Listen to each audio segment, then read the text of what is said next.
into, I guess I would call it a higher consciousness. Extrasensory perception, or what that's suggesting to us, is that consciousness can reach into the future and see a future bit of data and influence your decision in the now. How about the past?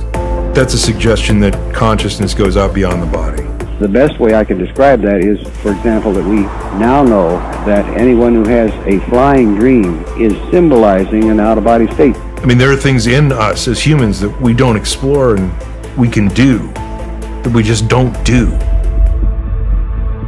It was a constant barrage of life or death situations. Tell us what you can see.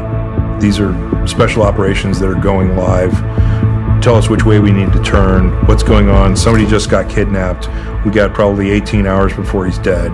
That was taxing on a lot of those remote viewers. Most of the intelligence agencies in the United States government started overtasking the remote viewers down there, so they got crushed. How many remote viewers were there? Nella Jones is a psychic detective. She says she can see crimes. She's helped to solve dozens of frauds, kidnappings, and even murders.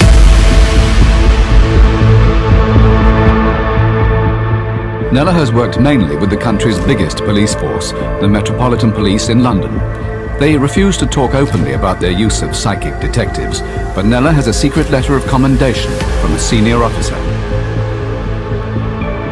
How I do it is very difficult to explain. It's just, if you have an itchy ear, you'll scratch it.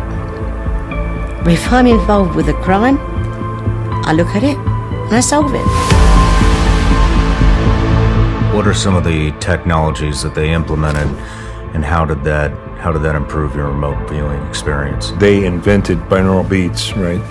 Where you have one frequency in one ear and one frequency in the other ear, and the difference between the two, your brain then has to rectify, and it turns on special areas in your brain that can then allow for weird experiences or cool experiences to occur. Or what that's suggesting to us is that consciousness can reach into the future and see a future bit of data and influence your decision in the now.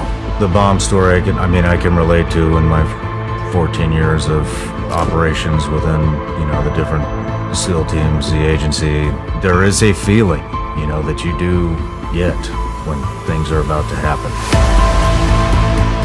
Like, everybody's connected into it. It's whether or not you use it and whether or not you exercise it that where you can actually get better at it. That is the most remarkable remote viewing piece of information I've ever heard. Where does that intelligence come from, except below the level of the cells themselves, coming up into the cells?